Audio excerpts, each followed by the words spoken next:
Daughter-in-law told my son that I shouldn't come to her family's Christmas dinner because I would embarrass them. She said I didn't know how to act around refined people.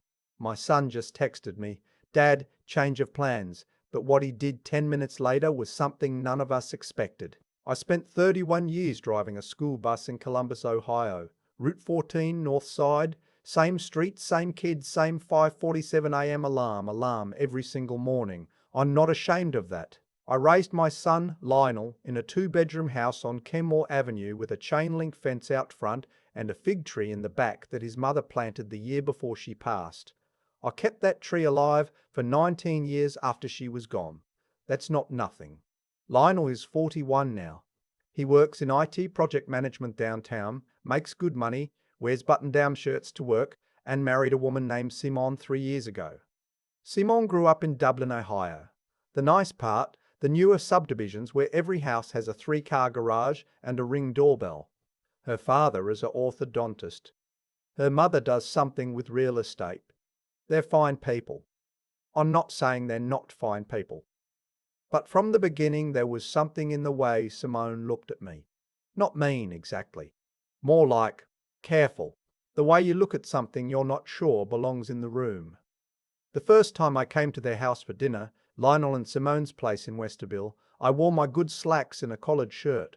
I brought a sweet potato pie I made from scratch because that's what you bring. Simone thanked me for it and set it on the counter, and I never saw it come to the table.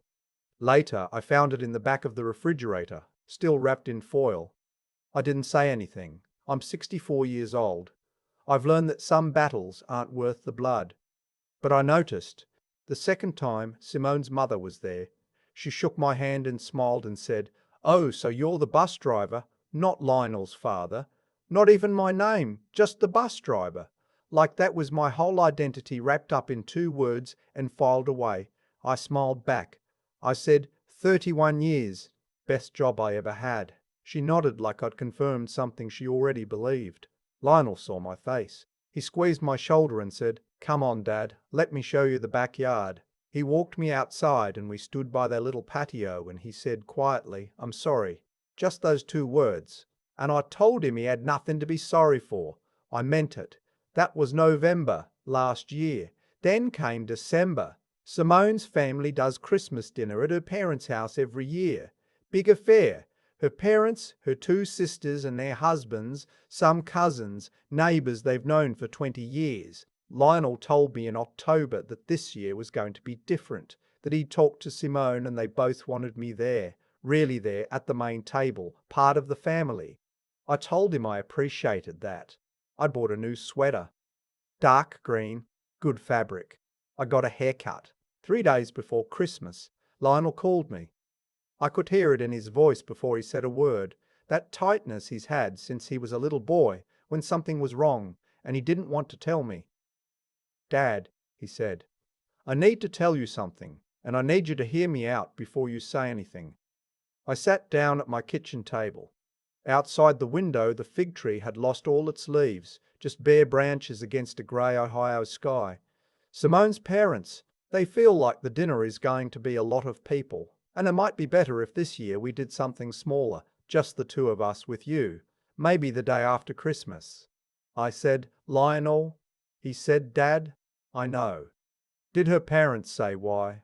He was quiet for a moment. Simone said her mum feels like, and I'm just repeating what was said to me, she feels like you might not be comfortable in that environment. What environment? A house, Dad. I have been in houses before, Lionel. I know you have. What does not comfortable mean? Another pause. Longer this time. And then he said it. He said Simone's mother had told Simone that she was worried I would seem out of place, that I didn't have much in common with their guests, that some of their neighbours were doctors, attorneys, people who had travelled extensively, and she was concerned I wouldn't have much to contribute to the conversation. She used those words, wouldn't have much to contribute. I had driven children to school for 31 years. I knew every pothole on the north side of Columbus. I had talked kids through parents divorcing, through bullying, through the first day at a new school when they didn't know a single face. I had driven in ice storms and heat waves, and the morning after a kid on my route died and the whole bus was so quiet you could hear the traffic lights clicking. I had plenty to contribute. But that wasn't really the point, was it? I said, Lionel, I understand. He said, Dad, no, please don't do that. Don't just say you understand when I understand, I said again. Do what you need to do. I'll be here. He said my name one more time, softer, the way he used to say it when he was small and something had scared him. And then we said goodbye, and I sat at that table for a long time. I want to be honest with you. I am a man who has prided himself on being steady. My whole life, I have been the person who doesn't raise his voice, doesn't make a scene, handles things quietly. My mother raised me that way. My wife, God rest her, loved me for it. But sitting at that table in my quiet kitchen 3 days before Christmas, I felt something I hadn't felt in years. Not anger exactly. Something older. Something that lives below anger. I felt like I was invisible. And I thought about my wife. I thought about how she used to say, she said it so many times I can still hear her voice. She used to say, baby, God doesn't make invisible people. Everybody here is here on purpose.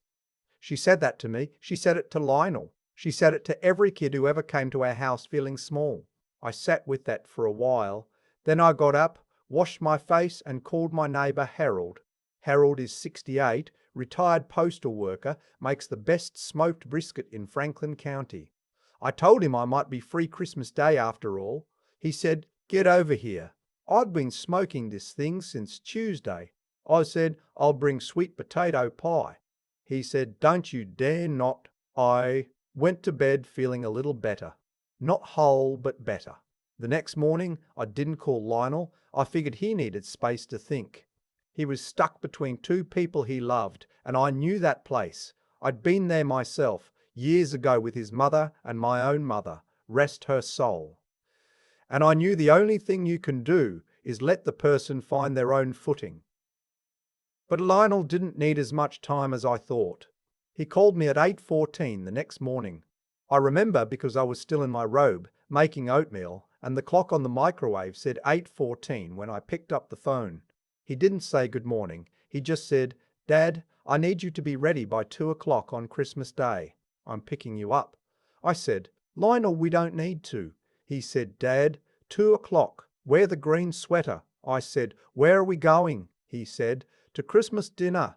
And I said, I thought. And he said, I know what you thought.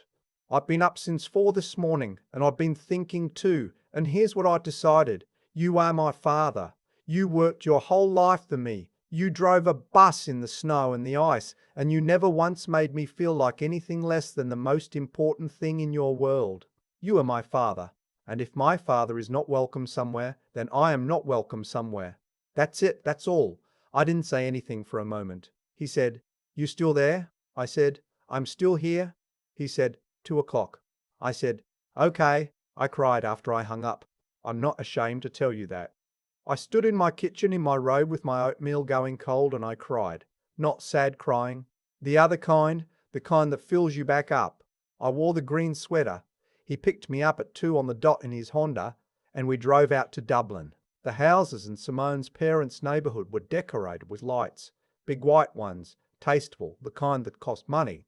I watched them through the passenger window and I thought about the coloured lights Lionel and I used to put on the little pine tree in the front yard on Kenmore. The ones his mother bought at Walgreens, $1.50 a strand, half of them always burned out. It was the best looking tree I ever saw. Simone was waiting by the door when we pulled up. She looked at Lionel first, then at me, and her face did something complicated. Not quite surprise, not quite dread, something in between. She said, Hi, Lawrence. That's my name, Lawrence. And she said it quietly like she wasn't sure what was supposed to happen next. Lionel said, Merry Christmas, and kissed her cheek and took my coat. Inside, the house was warm and smelled like pine and something roasting. Simone's mother came out of the kitchen and stopped when she saw me.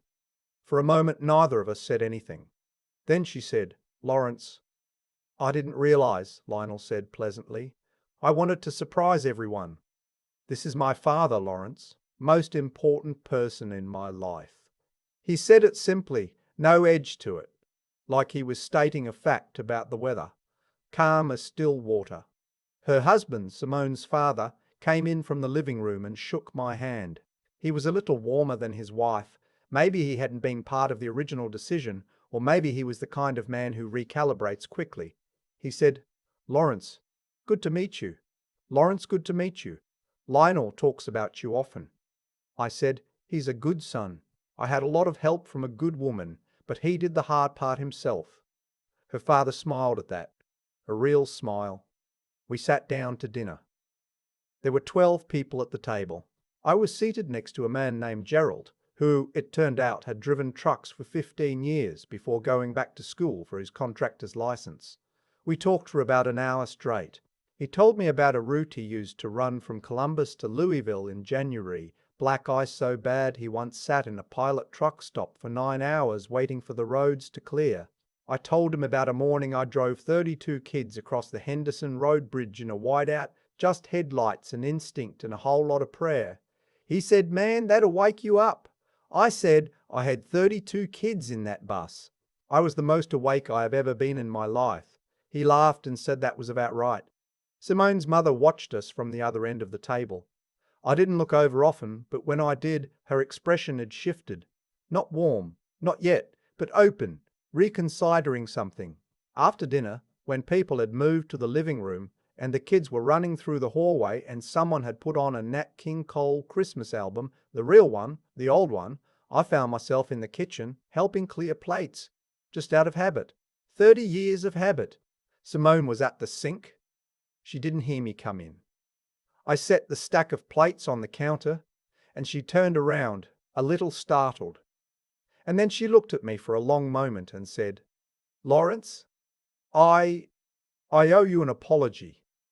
I said, "You don't need to do that right now." She said, "I do. I let my mother's feelings become my actions, and that was wrong. You are Lionel's father, and you should have always been welcome here. I'm sorry." I looked at her. She meant it. I could see that she meant it. I could see that she meant it. I said, "Simone, I raised a man who loves you. That's all I ever set out to do. We're going to be fine." She pressed her lips together and nodded and turned back to the sink. I picked up a dish towel and started drying. We didn't say anything else for a while. But it wasn't an uncomfortable silence. It was the kind where something has been set down, really set down, and there's nothing left to carry. Lionel found me in the kitchen a few minutes later. He leaned against the doorframe and watched me and Simone working side by side, and his face did something I hadn't seen it do in a while. He looked easy, settled, the way he used to look as a boy when everything was all right. He said, "You need anything, Dad?" I said, "I've got a dish towel and a dry plate. I'm doing great." He smiled and shook his head and went back to the living room. We stayed until almost 9. Simone's father walked me out when we left. He gripped my hand in both of his and said, "You'll come back. We'd like that." I told him I appreciated that. I meant it. On the drive home, Lionel and I didn't talk much. Columbus at night in December has a quiet to it. The light going grey-orange off the wet streets, the traffic thinning out, the city settling. I watched it through the window and thought about the fig tree back in the yard on Kenmore, bare branches just waiting for spring. I thought about what my wife used to say, "Everybody here is here on purpose." When Lionel pulled up to my house, I sat in the passenger seat for a moment before getting out. I said, "You know I'm proud of you." He said, "I learned from you, Dad." I said, "Don't give me all the credit. Your mother put a lot of work in." He laughed, a real laugh, the kind that fills up a car. I got out and stood on the sidewalk and watched his taillights disappear around the corner of Kenmore. The fig tree was right there, just inside the gate, branches all black and skeletal against the porch light. In 4 months it would bloom again. It always did. A bus driver who raised a son who knew what mattered. That's the legacy. That's the whole thing. That's more than enough. The fig tree is still out there. I can see it from the kitchen window right now. Bare in winter, full in summer, same as it's always been. My wife planted it. I've kept it alive for 19 years without her. I think about that sometimes when I need to remember what quiet persistence looks like. What happened at Christmas wasn't a miracle. It was cause and effect, plain and simple. Lionel was raised to understand that the way you treat people, especially people who can't do anything for you, people who have nothing to offer you except their dignity, says everything about who you are. I didn't lecture him on that. I didn't sit him down with a speech. I just lived it, the best I could, for 41 years. And when the moment came, he knew what to do. That's how it works. You plant something, you water it, you don't always see it grow. And then one December morning, your son calls you at 8:14 and 14 and says, "Wear the green sweater. I'm coming." I think about Simone's mother too. I don't hold anything against her. She looked at me and saw a retired bus driver from the north side of Columbus and made a calculation. That calculation was wrong, but I understand how it happened. We all carry blind spots. The question is what you do when someone holds up a mirror. She didn't walk out of the room. She stayed at that table. By the end of the night, something in her face had shifted. That takes something, a willingness to reconsider, to let what you see override what you assumed. That's not weakness, that's the beginning of wisdom. And Lionel. My son didn't shout, he didn't threaten anyone. He stayed up until 4 in the morning, turning something over in his mind, and then he came to a conclusion and he acted on it with complete calm. That kind of steadiness, knowing what you believe, then standing in it without making it ugly, that's the hardest thing. A lot of people can feel the right thing. Fewer people can do it without turning it into a performance. Lionel did it quietly, the way it should be done. Gerald, the man I sat next to at dinner, told me about driving through black ice on I-71 at 2 in the morning with a full load. He said the trick was to not overcorrect. You feel the slide, he said, and every instinct tells you to jerk the wheel, but you don't. You hold steady and you let the road come back to you. I've been thinking about that ever since. That's most of life right there. Not overcorrecting, holding steady, letting the road come back. A bus driver who raised a son who knew what mattered. I used to think that was a small thing to leave behind. I don't think that anymore.